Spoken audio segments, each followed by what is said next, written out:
acting machine. I'll take it. Are you sure you're not interested? I was like, don't ask me again. And it's a bad hair day too.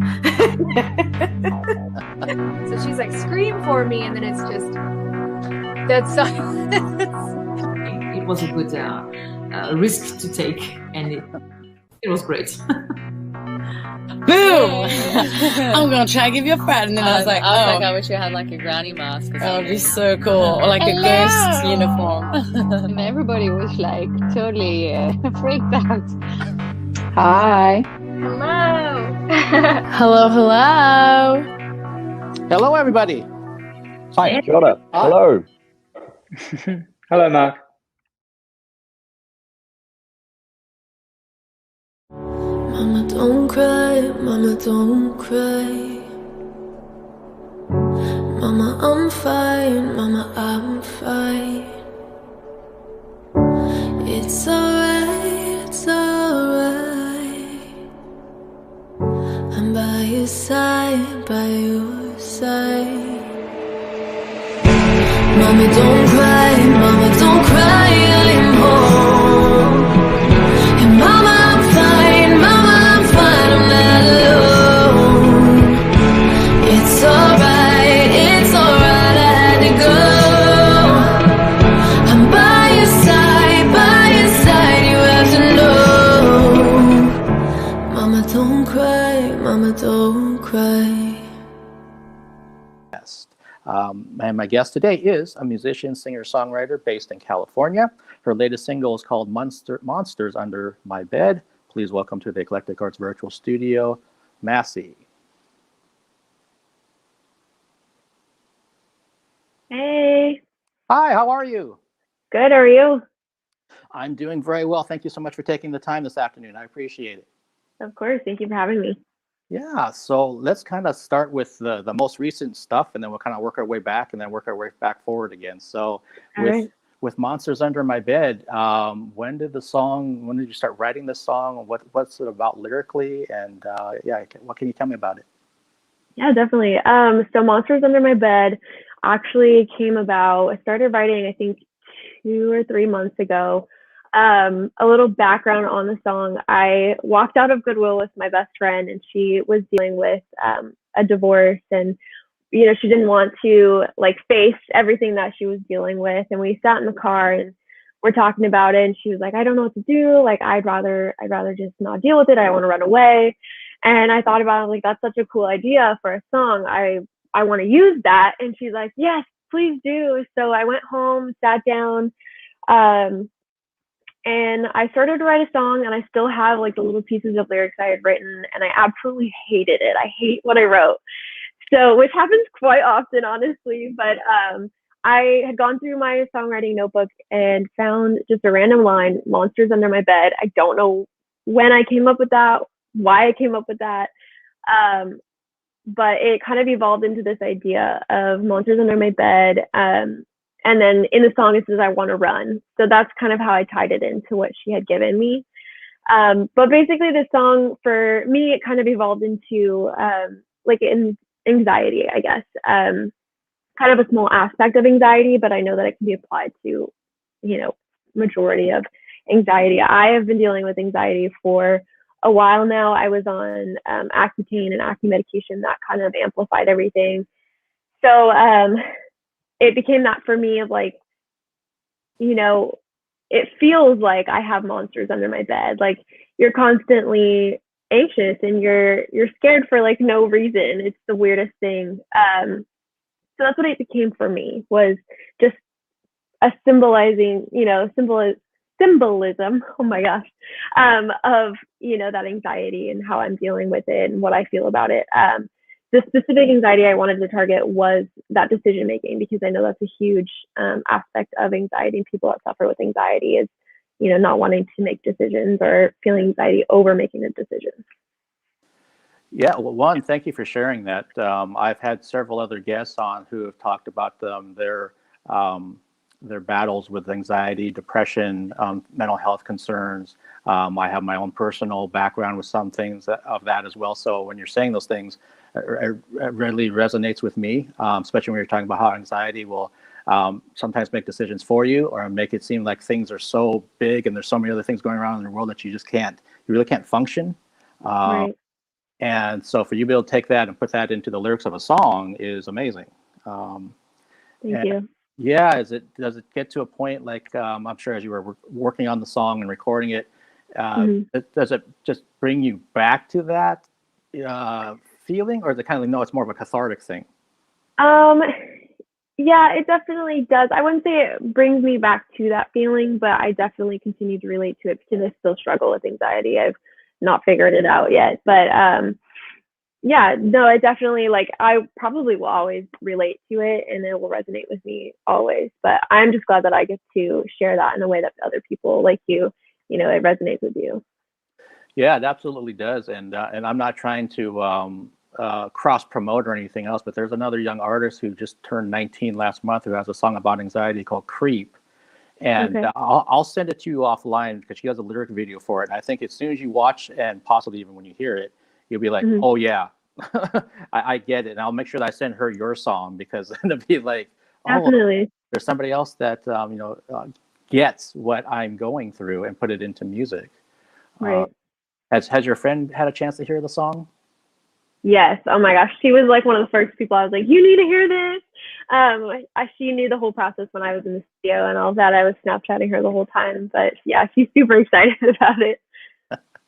Awesome. And you were telling me pre-show that you know, you've been singing most of your life, and so when you were writing this particular song and doing the lyrics, like you said, on different pieces of paper and that kind of stuff, how did you get like the, you know, the chord progressions and everything else? Do you collaborate with somebody else, or how's that kind of come to be? So it kind of just depends on, you know, who I'm working with, or there's always a different process to literally every song. But this one, I ended up, since I was kind of rebranding, going into this new genre, like alternative pop rock, I was looking on YouTube for, you know, just instrumental tracks. So I did end up finding one. It was like some Machine Gun Kelly Mod Sun beat or whatever they call it. And I started writing to that, and then it was just going to be a demo song for a producer, or for the producer, Thrasher. I had sent him, I think, like 2 songs that I had written, and I was not expecting him to go, do you want to run with this one? Because it could be really cool. So yeah, it's a different process every time, but this one was cool to see. We ended up creating a new instrumental over Zoom, and he put all the pieces together for that. And I got in the studio, we added some more stuff, and it just came to life that way. Okay, that's cool. So it sounds like you kind of have like different pieces of the pie kind of ended up making the song. Then, even when you're talking about doing things over Zoom, that even that aspect is something new, instead of like just being in the studio doing it and then, you know, leaving. It's like all these other things had to happen. Right.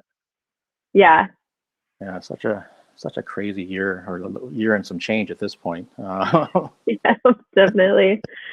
And so, with the song being about, or at least initially being kind of sparked by your friend's situation, and then you took the one line "Monsters Under My Bed" from the lyrics that you had tied it into her, you know, wanting to run away. What kind of got you into this new genre that you're doing compared to your previous singles? So it's so funny because I think that I've, at this point in my life, sang every freaking genre under the sun. But I was in a rock band for a really long time. I don't even know when I started, probably middle school. And we were so good. I absolutely loved it. That was what I enjoyed doing.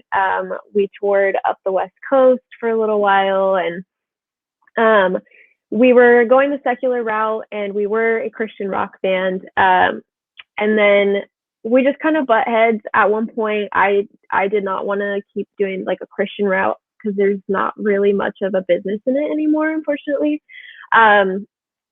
So I ended up going solo with the manager we had.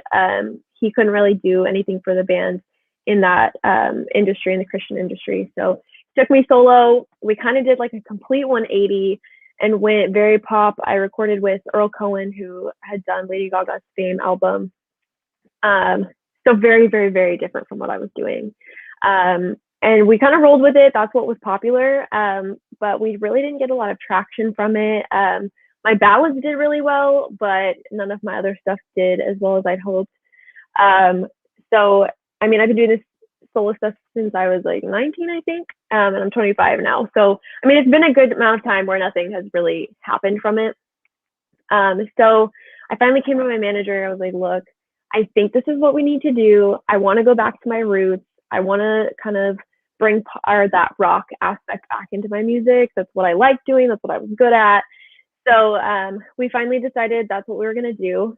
And he was like, I actually have this opportunity. You can go record with Thrasher. And so I started rebranding. I was super excited. This is like where I feel like I belong rather than kind of forcing myself into that pop genre. It was kind of like hip hoppy pop, which just I didn't identify with, I guess, and it was more forced. I didn't enjoy it anymore. Okay, well, and you made the right decision if you weren't really enjoying it, because yeah, you got to be as authentic as possible to yourself first and foremost, right?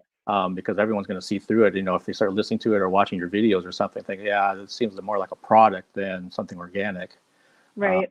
So you know, that's good that you're going back to your roots. And then so with the other, and we'll kind of talk about this now, I guess. So like with some of your other singles that you put out previously, being very introspective in my opinion, and somewhat piano based, or there's just a lot of layers going on to those songs. So like, you know, Mama Don't Cry, for instance, which came out I believe in the fall.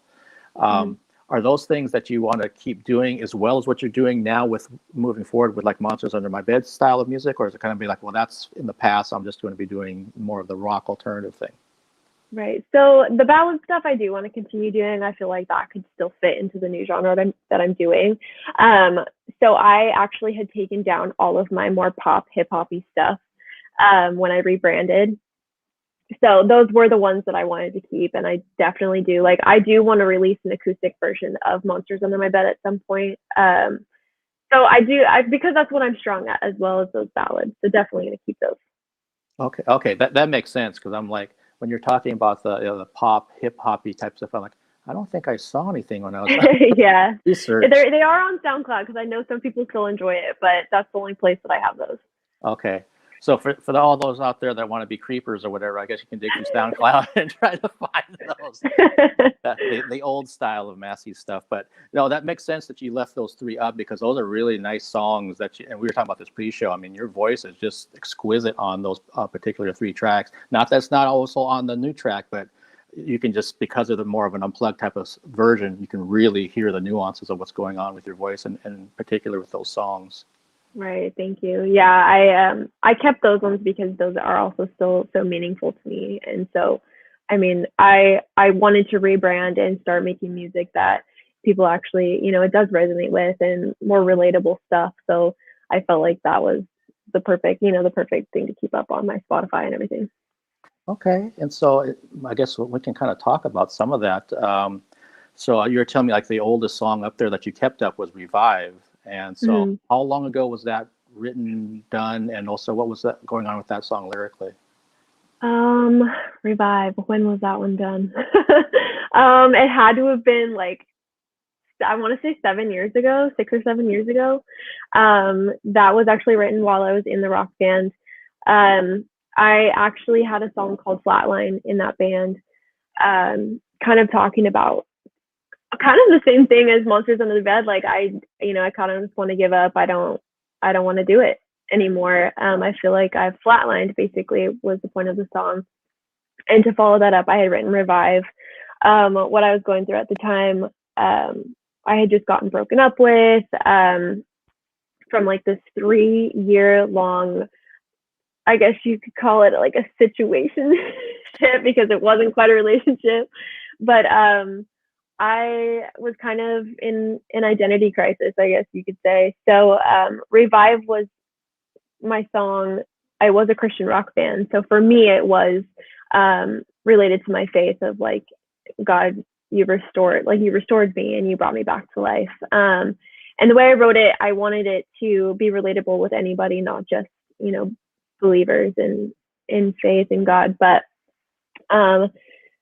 that song actually got me through a lot of stuff. It's gotten me through a lot of stuff, even after that situation. I revisit that song every time I'm going through something. Okay, no, that's isn't it interesting when you write a song and it's so meaningful for you, which was could have been 6 or 7 years ago, and then here you are in 2021. You can probably listen to it and it still kind of helps you get through whatever you may be going through right now. That kind of tells you, well, I must have had my finger on the right pulse at that time when I wrote that. Right. Yep. That's amazing. And then if we kind of move forward into I Guess, which is I listened to that song several times earlier today. When did that song come out? And then also what lyrically was that song about? So that song came out, I believe, in 2018. I want to say 2018. So I recorded that one. I knew I was going into the studio. I was in LA. I was dating somebody who was in the military who had just left for Korea for 3 years. He was going to be in Korea for 3 years. And literally the day before I went into the studio, we were doing songs from scratch. It was not even really a thought of what we were doing yet. I had gotten broken up with by this guy literally the day before I went into the studio. So at the time, I think I was, how old was I? I don't know. I was probably like 19, 20, maybe 21. I just felt like the world was over. I think, at that age, a lot of people, when relationships end, they feel like, they're not good enough and they're not worthy enough, or they did something wrong because they got broken up with. And so that translated into, I guess, was, I guess I wasn't enough, which I will say, I know now that I am enough. And I think that that's what's so cool about that song is even though I can't really relate with that song now, it is cool to see where I am now and that knowing my worth and knowing that I am enough. And I want everyone to know that they are enough. But even if you are feeling that way, it's okay to feel that way for now. Hopefully you don't feel that way forever. Well, that's great that you kind of can look back at that as almost like this certain timestamp during that time of what was going on with you. And then, you can look at that and say, well, look how far I've come from that and how much I've learned from that about myself and my self-worth and everything else, and letting people out there know that, if you're feeling that way, you too can start to build yourself back up and feel that you are worthy of love and anything, and happiness and anything else that's out there for you. So Right. you definitely have really, one thing I love when I talk with artists like yourself is when things are very intentional with what they do lyrically. When they can tell me distinctly, this is what's going on, even if it was like a horrible experience was going on, and and it hurt them, to the nth degree, but they can tell you this is what was going on, this is what fueled that song, and here's what still, even if it's not relatable in terms of that particular tune, it was something that I learned from. Versus like, well, I wrote this song when I was drunk one night, and I don't really know, what it's about. I'm glad you like it, Mark. Your stuff definitely has a lot of layers. So people that are out there, if you're not familiar with Massie's work, that'll give you an idea of the intention just by listening to what she's been saying the last 20 minutes, that nothing's really done by chance. There's always something that's from a personal perspective that's fueling your music, which is, I think, why it's resonating with people, including me. Yeah, definitely what I want it to do. I feel like I want to be that artist that brings, a raw and real point of view. And what better way to do that than like sing about my own experiences? Because I guarantee there's a million other people going through the same stuff. Very true. Yeah. And like I mentioned a few minutes ago, there's another artist that, again, offline, I will connect you with her music. And she's also a person of faith. And she's somebody that every song is very intentional. And she's gone through similar things. So it's kind of like, you're like, I don't know, sisters from another mother kind of a thing. It was like, yeah. And then I lyrically with Mama Don't Cry, it sounds like that was about what happened down in Las Vegas. Yes. Yeah. So my manager was close with someone who got shot in the eye. I'm not sure if you're familiar with who Chelsea Romo is. But she was a huge inspiration for that song just because it hit pretty close to home for my manager and for me. And at the same time, around the same time, I had lost a family friend. She was, I think, 25 at the time. So that definitely was a huge influence in that song as well. Wow. Well, I'm sorry for your loss. I still remember when I was up here and heard about what happened down there. It's like, what? And then of course, then the footage started coming out. I was like, oh my gosh, this is just horrible. And what kind of went into? I'm thinking also about like we showed a little bit of the video clip from the song. Mm-hmm. What went into the process of creating the message within the video? Because it's really interesting. Yeah. Oh my gosh, it's crazy because it felt like a whirlwind. But basically, I wanted to kind of memorialize those people that passed away, and I wanted to. I don't know. I feel like people have forgotten. Even this last anniversary when I did release it, I feel like there's so many people that just forgot, or they just don't care, or they don't think anything about it. And I don't think it's fair to those families. I mean, this was like the largest mass shooting. So why are we forgetting? Why are we not celebrating these families and the survivors? And why are we not, spending more time thinking about the families that lost loved ones? Especially when they need that recognition, and they need that love from people, because they're constantly going to be struggling. I know this from the family friend that passed away. Her parents are constantly struggling, and they just need that love and support and comfort. And so that's basically what I wanted for the music video. I wanted to bring all of those victims into the video somehow. So I figured pictures and candles, like a memorial, was like the absolute perfect way to do it. And it's crazy. I've actually had some of the families contact me about the video, which is incredible to me that it's even made its way to some of these people. And they've sought out, my social media to find me and message me, and let me know that it meant so much to them. And, I've gotten screenshots of the video of them circling who they lost in the photos. And so it was exactly what I needed. And I still get messages. It's absolutely incredible. Wow, that's well, that means job well done. I mean, you got it to your point was not only out to your fans, but it got out to people and the families of the victims of that horrendous shooting. And I'm thinking back that I know there's like an audio news clip over one of the quieter parts during that when they're showing some of the photos and everything. It's just like, holy crap. So yeah, no, again, there's that intention. There's everything that's coming from, something that, you believe in and came from your heart. So, and it's great that it's something that's connecting with, again, the families from those victims of that shooting. Yeah. Wow. And so if we bring it back up with Monsters Under My Bed, is there going to be a video for that particular tune then? Oh yes, definitely. I already have the music video back. I actually can't stop watching it because it's so well done. And if you like horror movies, you'll probably like it. But I'm hoping to get it released this weekend. But the release is kind of still in the works. We're trying to figure all of that out.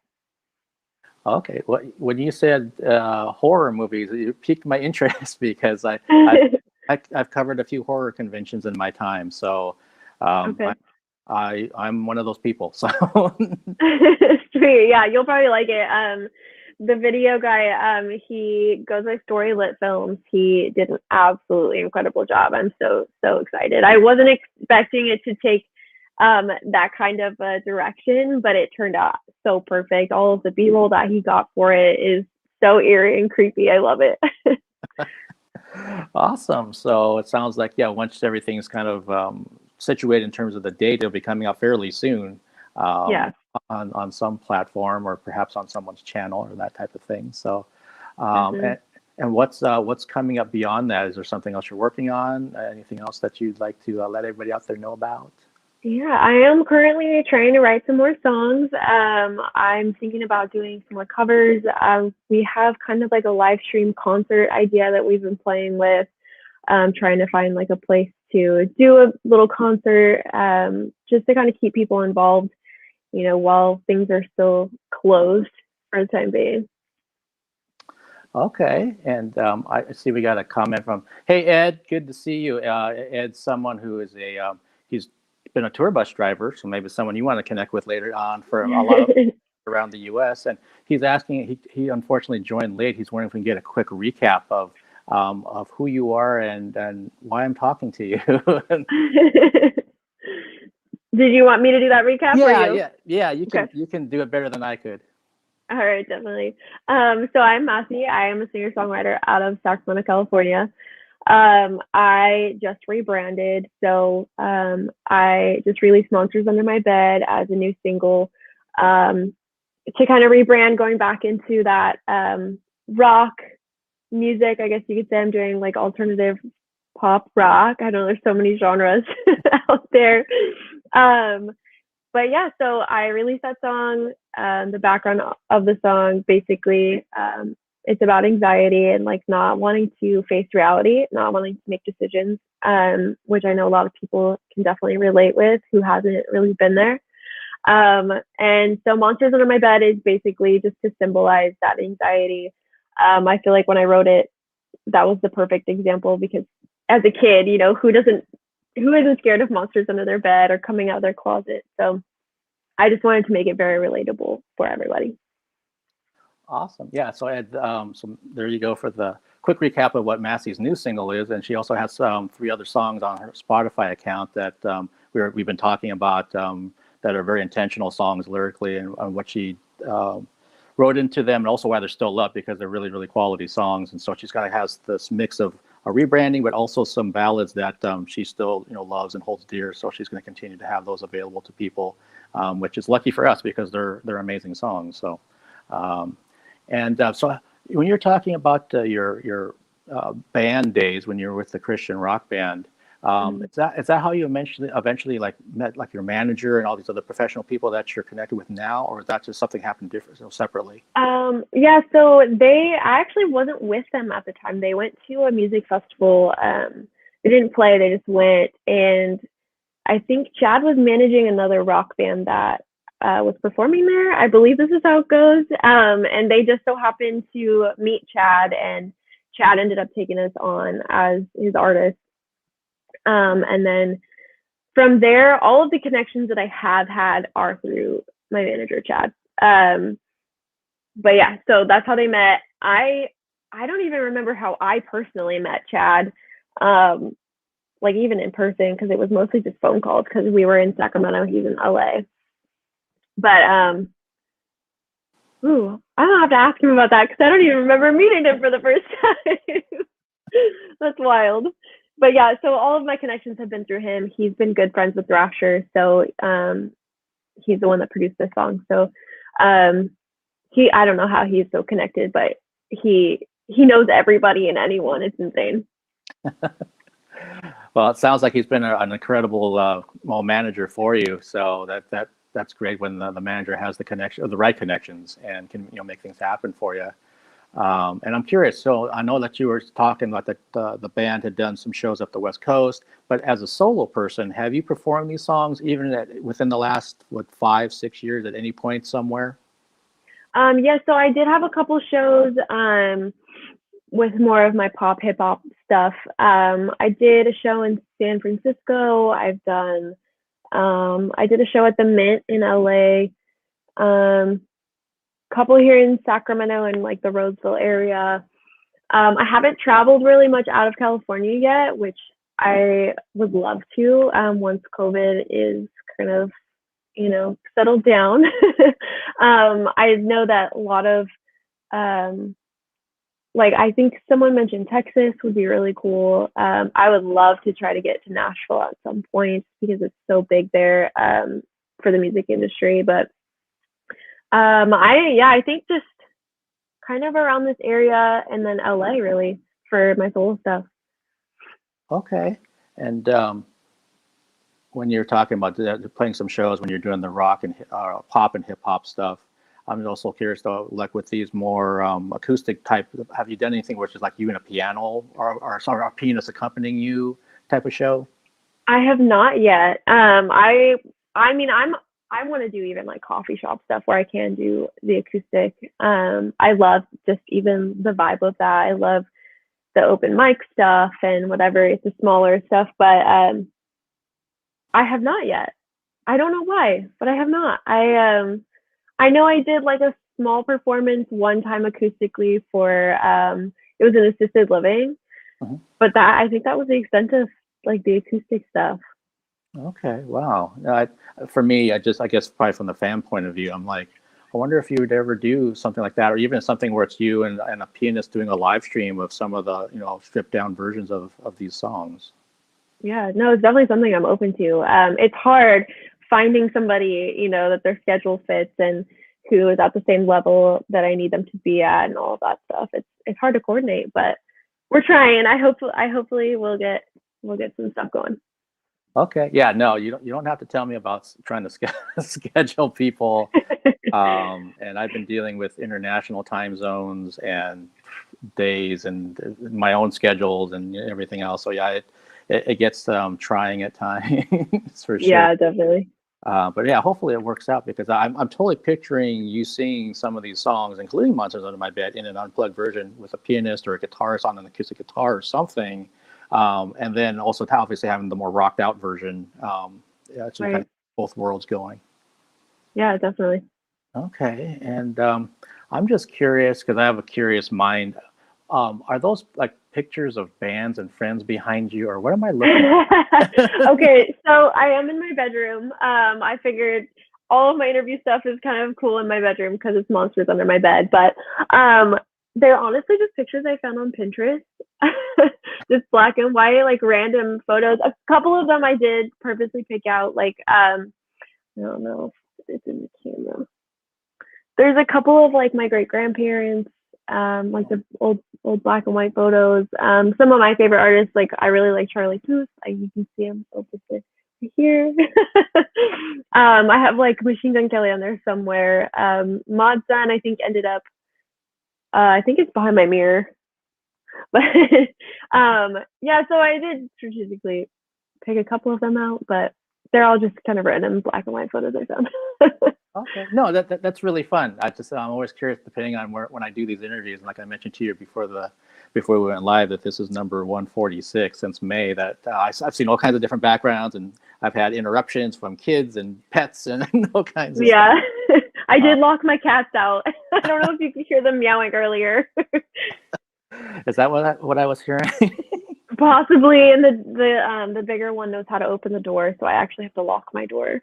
Oh wow! Yeah, he's nuts. Well, and Massie, to kind of wrap this up, so what does your faith play in a role for you these days in 2021? That's a really tough question. Honestly, my music, I wouldn't say is kind of taking that faith aspect. I've always kind of tried to write where it wasn't super direct toward my faith or Christianity, but I mean, I still am a person of faith, but I can't say it's like a huge role in my life at the moment, at least. And I don't know why that is. I don't know if it's just because I grew up in the church and so involved and kind of in a strict family, but yeah. Ooh, that doesn't sound great for me. Like, to me, that's so sad. But yeah, it's definitely not as big to me right now in my life. Okay, no, and I appreciate you being just transparent and honest, and that's just where you are right now at this given time. Doesn't mean it's going to stay that way. Who knows what it'll be like, even a year from now or 10 years. And I've worked with many people. So before I did all of this, I used to work as a photographer that worked with models, and so some of them were partying and going crazy and all that kind of thing. And then I had a couple of them that started coming back to their faith, and I'm kind of like, it has no bearing on me. It's like, as long as you're a great model, I don't care what you personally do. But it was just interesting seeing people kind of going in and out and at different times of their life, and when they connect and disconnect from it. So, yeah. So, and I'm not and people that watch these know that I'm not a person that has a religious background whatsoever. So yeah, I have no skin in the game. I'm just always kind of curious about where people are coming from. Right. Yeah. I will say, if anything, it keeps me a little more grounded, I think. It keeps me from being too wild. Okay, fair enough. And so is there, and you kind of mentioned some artists and some people that are also on your wall in the background. Who would you cite as like influences on you vocally, but also influences just in general music wise? So that has changed a lot over the years, but currently I would say my biggest influence would be like Mod Sun, or I don't know if you've heard of Maggie Lindman. She's kind of coming up right now. Mod Sun definitely is my top inspiration musically. He is so real and raw, and he's so unapologetically himself, which I love, and that's what I want to be, and that's what I want to do. You know, I went through that phase of the pop and hip hop stuff of, you know, kind of forcing it and not really being true to myself and what I was in love with and good with, or good at. So he definitely is a huge influence. He's absolutely incredible, and it shows through his music, which I love so much. You can feel how real it is for him and how raw his vocals are. You know, you don't hear auto tune on it, and you don't hear these little fixes that people are doing. And I don't know, on social media, he's so cool with his followers. He will actually like go comment back to people, and he's so involved with people. So for me, that's huge. You know, looking up to an artist is who actually cares, you know. And I want to be that for somebody one day. I want to be that influence. Okay, yeah, that's great reasoning, and yeah, I love it when artists do seem to actually take any level of time to connect with their fans, and if it's through social media by replying to comments, or just kind of, you know, keeping themselves out there and being relevant and staying on the page instead of just kind of disappearing for, you know, months at a time, and you don't know what happened. And then all of a sudden they got something new coming out, and then someone posts something for them. No one ever replies to anything. Just kind of like, well, this is kind of almost disingenuous in a way. So, and I'm curious, when we're talking about social media, that you had just posted something recently, and I'm seeing the results of it now, about which way to go with your hair. Oh my gosh, and it's funny, I came back 50-50 because I had the bleach fronts, came back 50-50. So I just did it anyways because I was really tired of parting my hair in the middle. I had a really messed up haircut for a little while, so I started parting it in the middle to kind of even it out. And then I did the bleach fronts, and yeah, I'm so tired of parting in the middle, but I love that. I love seeing that people actually care and want me to see their input, which was super cool to see that it was 50-50. Didn't really help me in my case, but I love, and like when I do quizzes and stuff, people interact, and like that's so exciting for me because it's always fun to see what people are answering, and I care what people's input is, especially because like their opinion is really important to what I'm doing. So hopefully I can do more of that stuff.